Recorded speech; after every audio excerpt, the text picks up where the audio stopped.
On today's episode of This Old Dodge, I'm going to be showing you how to change a thermostat.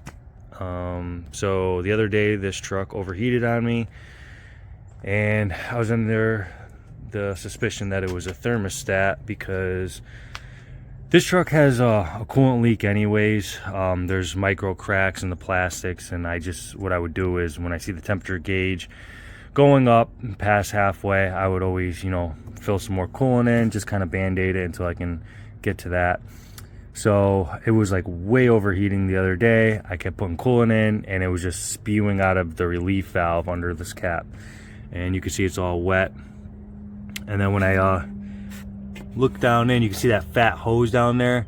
The thermostat leads right to that. So why I'm thinking it was a thermostat was because the thermostat's right there. The coolant goes down the radiator into that hose, into the motor, into the pump, and it's obviously not getting past the thermostat because it was just coming back up through here and out. Your channel locks or vice grips, your 1/4-inch ratchet, and you can either use an 8mm or 5/16. You're gonna want a little or middle size extension, and even a swivel if you might need that if you have to. And you're gonna need a flathead screwdriver or something like that. And then what we're gonna have to do here is under the passenger side, you got one 8mm there and one right up on top, and then you're gonna put some channel locks or vice grips on this clamp here, and then you're gonna pull it tight, get it to come loose, and then you're gonna want to back this clamp off so that you can stick a screwdriver in there and then pull the hose off, and all the coolant's gonna come out. It's gonna make a fucking mess. That's why I got two little buckets down here. Don't mind the one with the holes in it. I was using that for something else, but it'll work. So that's what we're gonna do. And the thermostat is in this housing here. So let me set up and we'll get started. So I got this handy dandy little gizmo I got off Amazon here. Works out good. It's for like oil changes and hard to reach places and fluids. So I'm using that to just kind of divert the coolant here. And I'm gonna have to continue to pull this bolt out down here.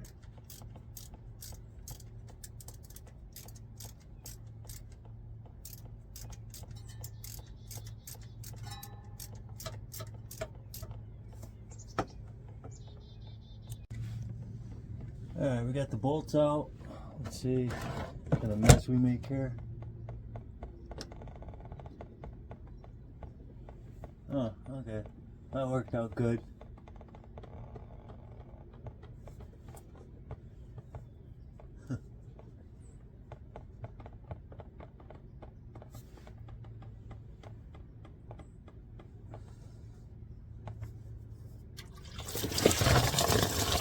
Big mess.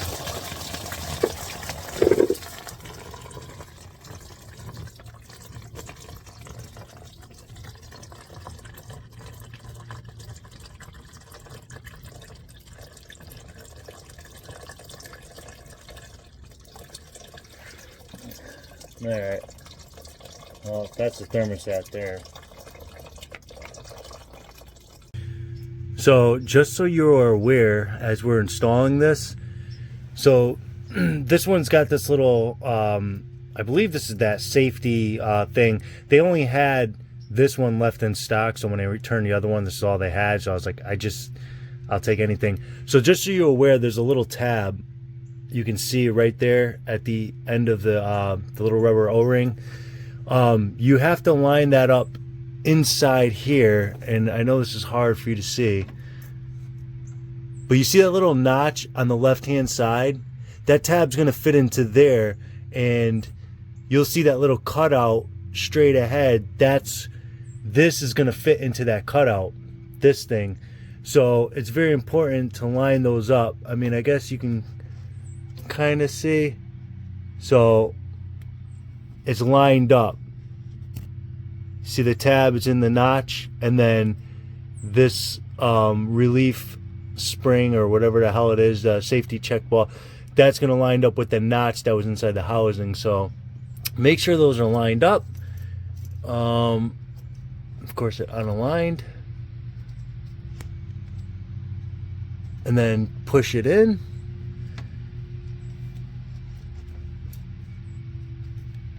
And then we're gonna go and put the bolts back in. You got two dowels, one on the bottom, one on the top. You push those in so that everything lines up nice. You know, we'll stick our bolts back in, start threading them.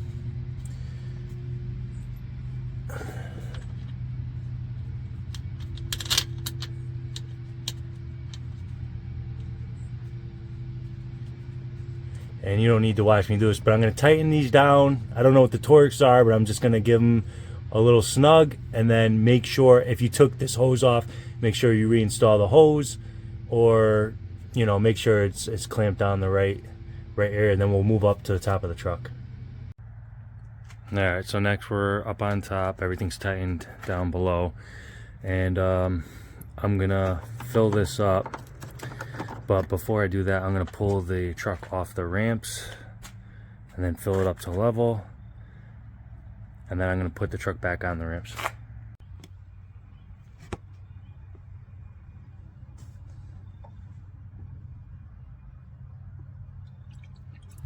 And the reason why I pulled the truck off the ramps is when I put it back on there and I bleed the system, I want to try to get as much of the air out as possible. Because if you don't bleed the system and get the air out, you could have problems. Could be an air bubble trapped in the system somewhere, and it'll cause your vehicle to overheat as well.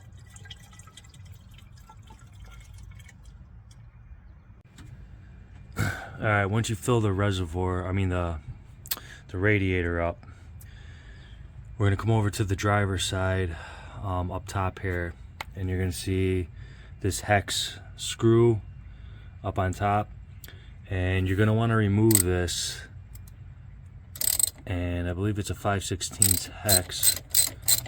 I already loosened it, but you're going to want to remove this, and this is how we're going to bleed the system. And hopefully I don't get no shit in there. That's somebody put some Loctite on there. And we're going to stick a small funnel in here, and we're going to top the coolant off here. We're going to stick the plug back in. Then we're going to start the truck, put it back on the ramps.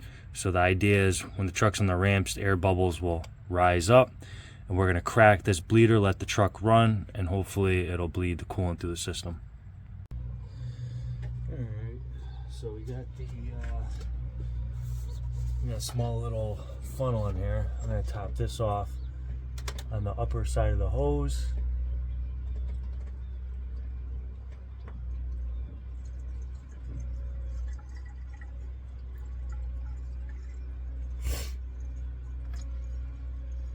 I'm going to pour it in until it just comes out up on the coolant, starts coming out of that bleeder hole there.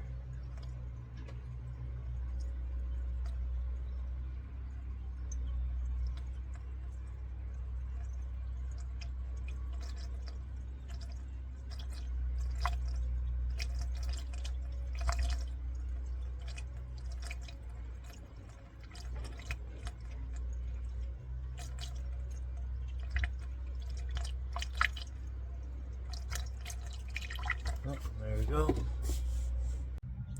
Okay, now that we've filled that up with coolant to the top, I am going to reinstall this cap here. And I'm only gonna go in a few threads. I'm not gonna tighten it all the way down because I want the way we're gonna bleed this. So now what I'm gonna do is get in the truck, put them back up on the ramp so that the truck is sitting like this, and the idea is to let it run and cycle, and the air bubbles will float up to the top and hopefully come out of this bleeder here. Sorry, it's not focusing. And you'll see bubbles once it gets up to operating temperature. You'll see bubbles start to come out of here, out of this bleeder, and you're gonna continue to let it run. It could take maybe 20-30 minutes, maybe up to an hour to get all the bubbles out. Once it stops bubbling, you can tighten this down, and then you should be good to go.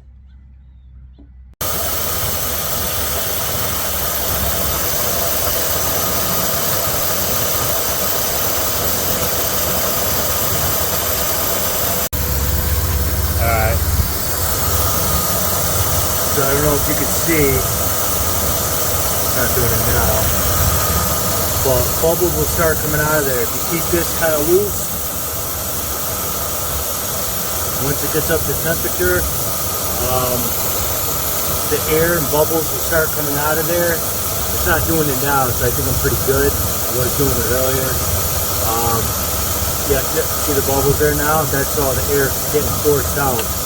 So once it stops bubbling and you bleed the system, you can go ahead and tighten that screw down, and you should be good to go. All right, hopefully this video helped. That's a very important thing to do, because again, if you don't bleed the system, you can have more issues.